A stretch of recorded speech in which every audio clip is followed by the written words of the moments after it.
Hello friends, फिर से स्वागत है मेरे यूट्यूब चैनल पर। क्या आप जानते हैं कि ऑन ग्रिड सोलर सिस्टम की पूरी वायरिंग असल में कैसे काम करती है, या फिर क्या आपने कभी सोचा है कि आपका सोलर सिस्टम बिजली बनाकर सीधे ग्रिड में कैसे भेज देता है? तो आज के इस वीडियो में हम स्टेप बाय स्टेप एकदम आसान भाषा में पूरा सिस्टम समझने वाले हैं, वायरिंग से लेके वर्किंग तक।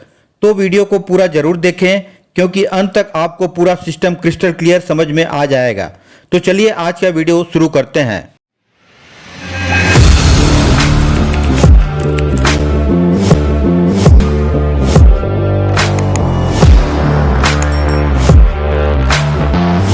सबसे पहले सोलार पैनल्स को आपस में सीरीज या पैरेलल कनेक्शन के माध्यम से जोड़कर इन्वर्टर के लिए आवश्यक वोल्टेज और करंट प्राप्त किया जाता है।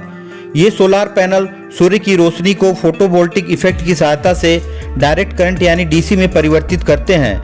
सोलार पैनल से उत्पन्न डीसी बिजली को डीसी केबल के माध्यम से डीसी डिस्ट्रीब्यूशन बॉक्स यानी डीसी डीबी में भेजा जाता है, जिसमें डीसी एमसीबी और डीसी सर्ज प्रोटेक्शन डिवाइसेस लगे होते हैं। डीसी एमसीबी यानी मिनिएचर सर्किट ब्रेकर का मुख्य कार्य सिस्टम को ओवर करंट और शॉर्ट सर्किट से सुरक्षित रखना होता है।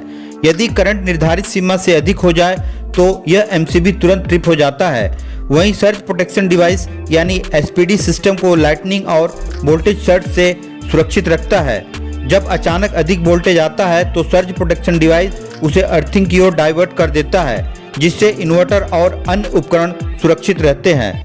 इसके बाद सोलार पैनल के पॉजिटिव टर्मिनल को डीसी मिनिएचर सर्किट ब्रेकर के पॉजिटिव टर्मिनल से तथा नेगेटिव टर्मिनल को डीसी एमसीबी के नेगेटिव टर्मिनल से कनेक्ट किया जाता है।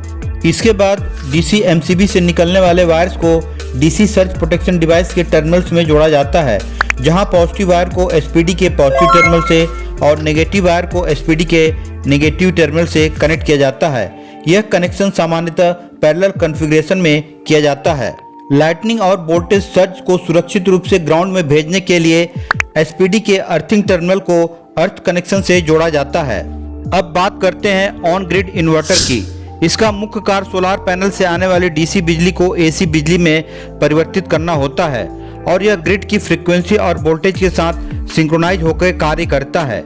डीसी डिस्ट्रीब्यूशन बॉक्स में डीसी एमसीबी के पॉजिटिव टर्मिनल को इन्वर्टर के पॉजिटिव इनपुट टर्मिनल्स और डीसी एमसीबी के नेगेटिव टर्मिनल को इन्वर्टर के नेगेटिव टर्मिनल में सही पोलैरिटी के साथ जोड़ा जाता है। अब इन्वर्टर डीसी को एसी में कन्वर्ट करके ग्रिड के साथ सिंक्रोनाइज करता है। इन्वर्टर को कार्य करने के लिए अलग से 3 पिन प्लग के माध्यम से 230 वोल्ट एसी सप्लाई दी जाती है। इसके बाद इन्वर्टर से निकलने वाली एसी इलेक्ट्रिसिटी को एसी केबल के माध्यम से एसी डिस्ट्रीब्यूशन बॉक्स यानी एसी डीबी में भेजा जाता है, जिसमें एसी एमसीबी और एसी एसपीडी लगे होते हैं, जो सिस्टम को ओवरलोड, शॉर्ट सर्किट और सर्ज से सुरक्षित रखते हैं।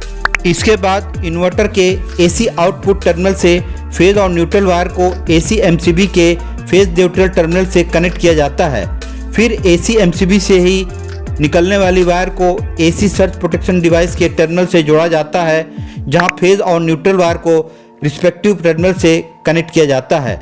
यह कनेक्शन सामान्यतः पैरेलल कॉन्फ़िगरेशन में किया जाता है। डीसी एसपीडी की तरह लाइटनिंग और वोल्टेज सर्ज को सुरक्षित रूप से ग्राउंड में भेजने के लिए एसी एसपीडी के अर्थिंग टर्मिनल को अर्थ कनेक्शन से जोड़ दिया जाता है। एसी डिस्ट्रीब्यूशन बॉक्स में एसी एमसीबी से निकलने वाली फेज और न्यूट्रल सप्लाई को आगे सोलर एनर्जी मीटर में भेजा जाता है, जहां फेज और न्यूट्रल वायर को मीटर के इनपुट टर्मिनल से जोड़ा जाता है। सोलर एनर्जी मीटर के आउटपुट टर्मिनल से यह phase neutral supply AC load को दी जाती है, जिससे घर के पंखे, टीवी, फ्रिज, लाइट और अन्य उपकरण चलाए जा सकते हैं। इसके बाद सोलर एनर्जी मीटर के आउटपुट से फेज और न्यूट्रल को नेट मीटर के इनपुट में कनेक्ट किया जाता है, तथा नेट मीटर के आउटपुट टर्मिनल फेज और न्यूट्रल को यूटिलिटी ग्रिड से जोड़ा जाता है। नेट मीटर का कार्य सोलर सिस्टम द्वारा उत्पन्न बिजली और ग्रिड से ली जाने वाली बिजली दोनों को मेजर करना होता है।